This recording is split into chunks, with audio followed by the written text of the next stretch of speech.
오늘은 생존하는 자가 되라 하는 제목으로 은혜를 받으려고 합니다. 올 여름의 더위는 굉장히 무덥고 오래가서 힘드는데 여름 휴가를 떠나시는 분들이 많이 있어요.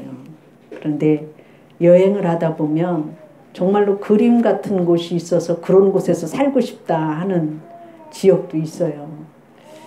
그런데 프랑스의 가장 아름다운 휴양지고 세계적인 휴양지인 니스라고 하는 고장이 참 아름다운데, 여행하는 사람은 그곳에 사는 사람은 1년 12달 이렇게 아름다운 곳에서 살면서 얼마나 좋을까 그런 생각을 하거든요. 그래서 그곳에 사는 사람이 행복할 것 같아서 행복지수를 조사했어요. 세계적인 휴양지이고 그렇게 아름다운 곳인데 가장 불행한 곳으로 나타났어요. 반면에 그 파리 인근에 생드니 사람들이 훨씬 행복하다고 하는 곳이 나왔어요. 이유가 뭘까? 다른 지역에 비해서 그곳에 가서 보니까 변화된 점이 있다고 한다면 아이들이 24%나 많다는 거예요. 다른 지역에 비해서. 그러니까 생드니 아이들의 비율이 그렇게 많으니까 그 사람들이 나이도 많고 질병도 있고 또 외로운 일들의 불행의 요소는 다양하게 많이 갖고 있었지만 행복과 불행을 결정짓는 것은 바로 아이들이 많은 곳이었어요. 그래서 인간의 행복을 결정하는 요소는 돈이나 환경이 아니라 관계라고 하는 것이 나타났습니다. 많은 것을 갖고도 좋은 환경 속에 살아도 원수를 맺고 살아간다고 한다면 행복할 수가 없죠. 하나님의 형상대로 지음받은 인간은 더더욱 그렇습니다. 그래서 우리가 행복하려면 관계가 좋아야 돼요. 부부지간에도 관계가 좋아야 돼요. 가족, 부모 자녀 간에도 사이가 좋아야 돼요. 교회에 나와서도 성도 간에 사이가 좋아야 행복한 신앙생활 되어져요. 우리는 직장에 가서도 사이들이 서로가 좋아야지만이 행복해요. 돈 버는 것도. 그래서 우리가 그런 모든 것 속에서도 첫 번째로 더 중요한 거는 하나님과 나 사이가 행복해야 돼요. 하나님과 나 사이의 관계가 좋아야 돼요. 그게 첫 번째 행복의 요소예요. 그래서 오늘 말씀을 보면 하나님께서는 하나님께 붙어 있어서 하나님을 떠나지 아니하는 사람들은 다 생존하였느니라 이렇게 말씀하시고 있어요. 그리고 너희가 하나님의 법도와 규례를 가르쳐서 하나님이 허락한 그 땅에 들어가서 하나님의 말씀대로 따라 살게 해서 하나님의 지혜와 지식이 있어서 큰 나라를 이루게 해주시겠다고 말씀하시고 있고, 또한 하나님께서 그 백성들에게 하나님을 가까이 하면 복을 주신다고 약속하시고 있어요. 우리가 이 말씀을 통해서 하나님께 붙어 있을 때 생존하는 자가 되어진다고 말씀하시고 있어요.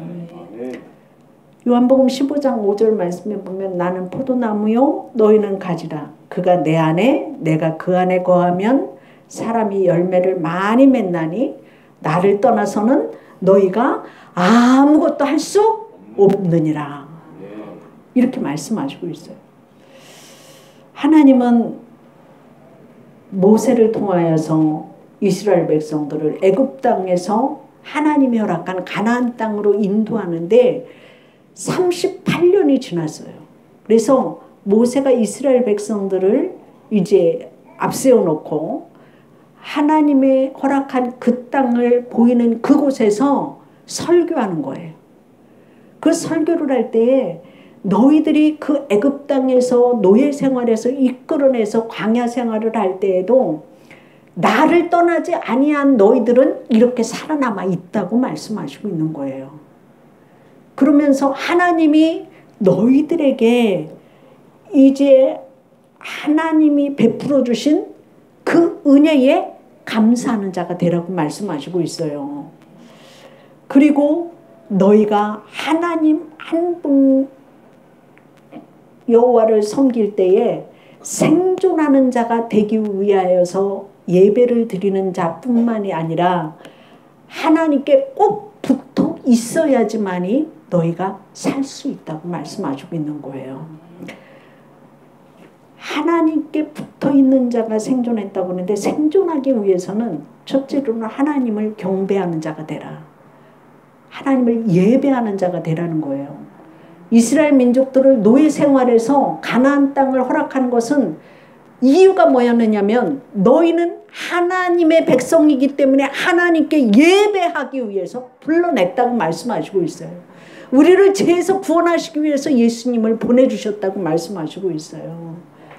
우리는 하나님을 예배하기 위하여서 창조해 주셨고, 복을 주시기 위해서, 은혜를 주시기 위해서, 예배를 통하여서 생존하게 하기 위해서 너희들에게 은혜를 베풀었던 것을 잊지 말라고 모세가 백성들에게 지금 설교하고 있는 거예요.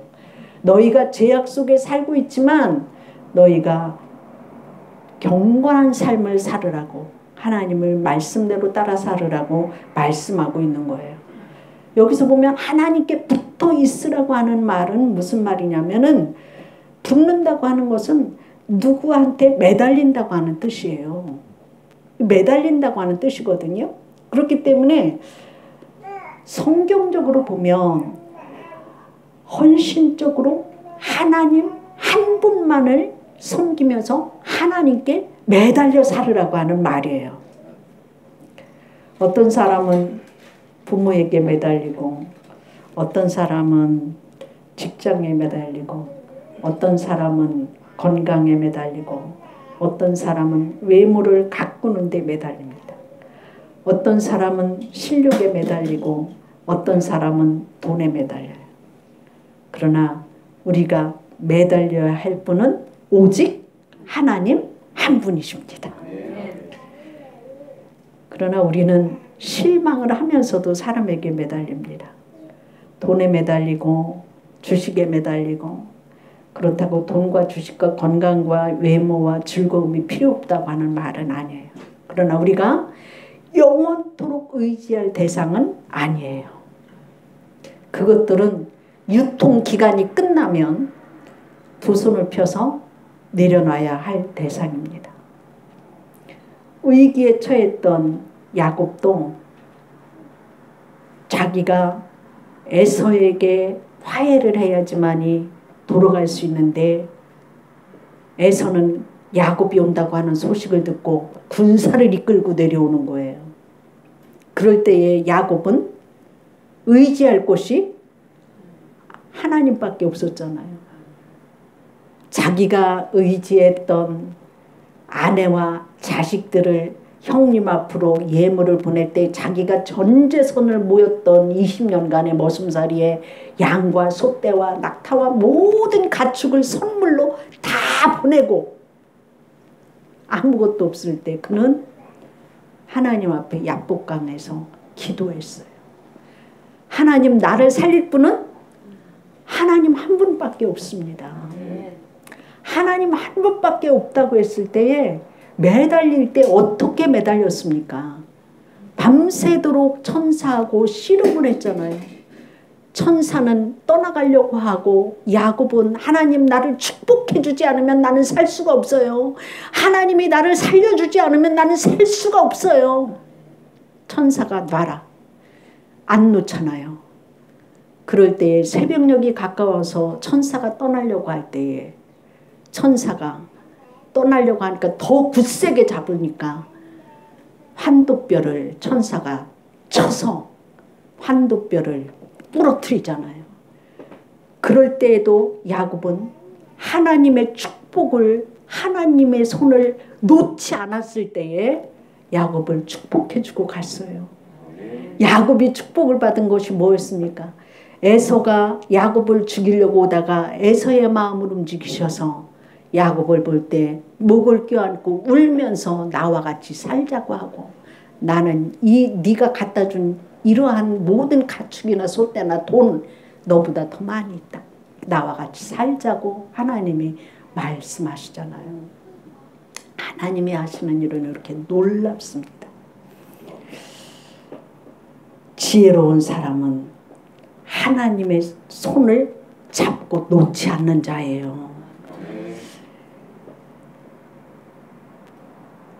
야곱이는 하나님을 찾는 영적인 사람이었지만 에서는 하나님을 찾지 않는 육적인 사람이었기 때문에 영적인 일에는 관심이 없었어요.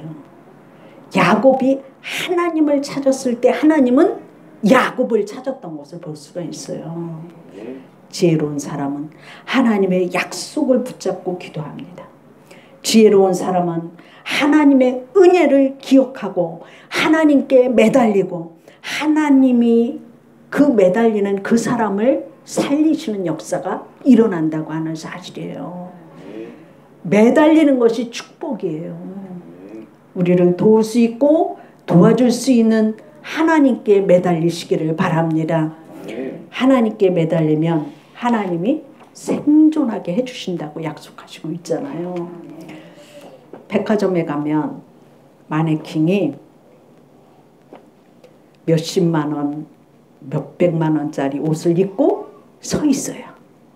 자녀들이 옷을 사다 줘도 그런 얘기예요. 서 있는 옷 사갖고 왔냐, 누워있는 옷 사갖고 왔냐. 서 있는 옷이 비싼 옷이잖아요. 근데 그 마네킹은 맨날마다 몇백만 원, 몇십만 원짜리를 날마다 갈아입어. 근데 그 마네킹 보고서 저 마네킹은 행복하겠다 하는 사람은 한 명도 없어요. 왜 그럴까요? 마네킹은 생명이 없기 때문이에요. 영적으로 죽어있는 사람은 제 아무리 잘 먹고 잘 살고 해도 참 행복이라고 할 수가 없어요. 만족이 없어요. 그래서 하나님과의 관계를 회복하는 자에게 참 만족이 있고 참 행복이 있어요.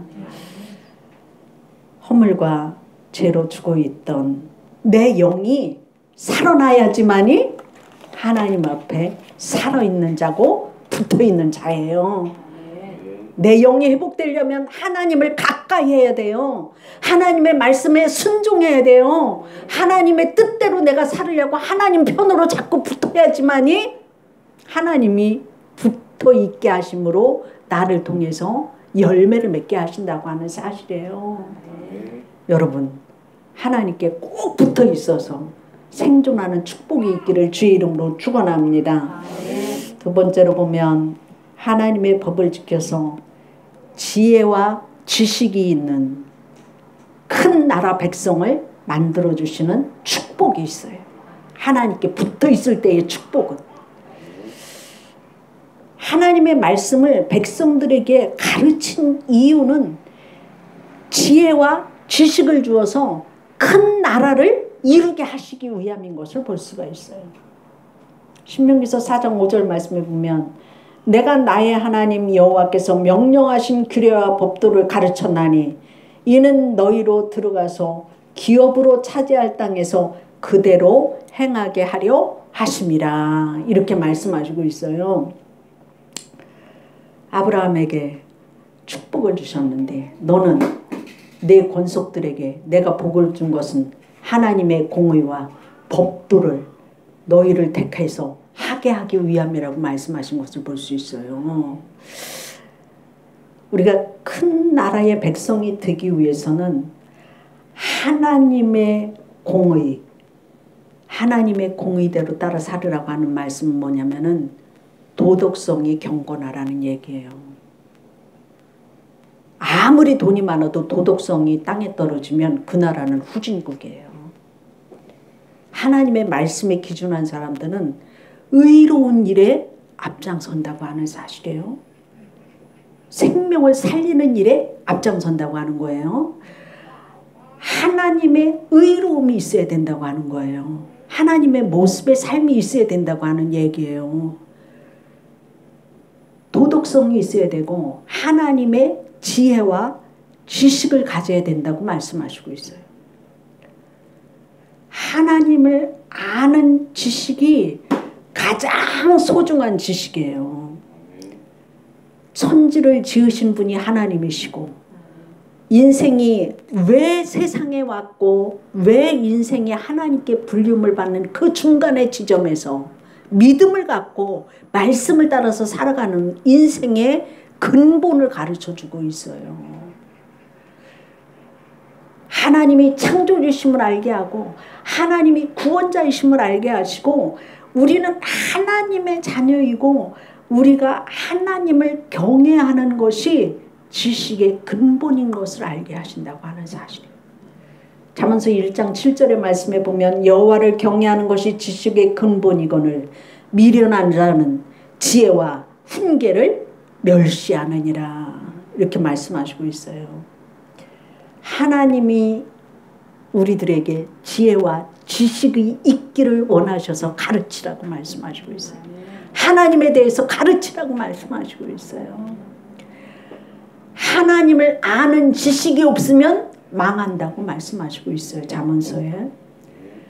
성경은 우리가 가장 소중히 여기는 영생이라고 하는 것, 하나님과 예수 그리스도를 아는 것이라고 요한복음 17장 3절에 말씀하시고 있어요. 영생은 하나님을 아는 것과 하나님의 아들 예수 그리스도를 아는 것이 영생이다. 왜냐하면 예수 그리스도는 십자가에서 우리의 죄를 사하시고 영원한 생명을 주셨기 때문에 그 영생을 알아야지 된다고 말씀하시고 있어요. 지혜는 우리에게 필요한 모든 것을 다 끌어와요. 왜냐하면 하나님은 말씀으로 천지를 창조하시고 하나님의 성령으로 운행하시기 때문이라고 하는 사실이에요. 그렇기 때문에 우리는 하나님의 지혜는 하나님이 세상을 창조하기 전서부터 계셨다고 하는 사실이에요. 그렇기 때문에 하나님의 지혜는 부귀와 영화와 장수를 불러오고 지혜는 우리를 보호해주고 우리를 지켜준다고 하는 말이에요. 가장 소중한 기본은 근본은 생명의 원천과 복의 원천을 가르쳐 주는데 지혜의 근본은 여호와를 경외하는 것에 있고 말씀에 순종하는 것에 있다고 말씀하시고 있잖아요. 20세기에 복권에 당첨된 사람에 관해서 통계낸 것을 보니까 그들이 어떻게 살았나 통계를 냈어요. 55%가 조금 나은 생활을 하고 있더래요. 11%는 여전히 돈이 아까워서 여행 한 번은 못 가고 벌벌 떨고 있고 23%는 가정이 파탄되어서 비참한 생활을 하고 있고 나머지는 그저 그렇게 살더래요. 재밌는 점은 뭐냐면 복권에 당첨된 사람 91%가 가장 뭔가를 바라고 살 텐데 91%가 한 번만 더 당첨되기를 소망하고 살더라는 거예요. 일생에 있어서 한 번 있어도 굉장히 큰일을 한 거 아니에요? 한 번이라도 더 당첨되는 것이 그들에게 있었던 것은 사람에게는 멈추지 않는 한 번이라고 하는 것에 운명을 걸고 살더라는 거예요. 여러분, 여러분의 삶을 로또 복권에 걸고 사시렵니까? 하나님 앞에 생명을 내걸고 사시기를 주의 이름으로 축원합니다. 우리는 살면서 내가 있어야 될 것이 굉장히 많은 것으로 생각을 합니다. 그러나 가장 필요한 것이 있다고 한다면 오늘 내 삶을 인도하시는 하나님 한 분이신 것을 아시기를 바랍니다. 하나님이 다른 모든 것을 다 공급해 주시기 때문이라고 하는 사실이에요. 하나님께서 주신 법도를 따라서 순종을 할 때 하나님과 함께 살아가는 일평생이 되어질 때 부족함이 없었노라고 고백하게 될 줄로 믿습니다. 주님께서 우리에게 주신 형제와 이웃과 자녀와 물질 그리고 사명을 보는 눈이 새롭게 열려지고 목자 되신 주님의 손을 붙잡고 주님을 섬기며 좁은 문, 좁은 길 가셔서 여러분의 삶이 하나님 한 분으로 만족한 삶이 되시기를 주의 이름으로 축원합니다. 기도하겠습니다. 하나님, 미련한 저희들에게 항상 말씀으로 가르쳐 주시니 감사합니다. 우리가 땅의 것을 가지고 만족함을 누리기 위해서 살으려고 몸부림치지만 만족함이 없는 것을 고백합니다. 우리의 삶에 있어서는 하나님의 말씀인 너희가 여호와께 붙어 있는 자는 생존했다고 말씀하신 것과 같이 우리가 하나님께 붙어 있기를 원합니다. 하나님께 매달리는 삶으로 살아가기를 원합니다. 하나님의 말씀의 규례와 법도를 따라서 우리가 살아갈 때 큰 나라 큰 민족이 되어지게 하신다고 약속하셨사오니 하나님의 지혜와 지식으로 충만한 자들이 되어지게 하여 주시옵소서. 하나님 한 분이 모든 것을 공급하시고 인도하심을 믿게 하여 주시옵시고 목자 되신 주님을 의뢰하고 주님의 말씀을 따라서 좁은 문 좁은 길 갈 때에 하나님 모든 것을 공급하시는 주의 손길로 저희들을 인도하여 주실 줄로 믿사오니 저희들을 축복하여 주옵소서. 감사하며 예수님 이름으로 기도드립니다. 아멘.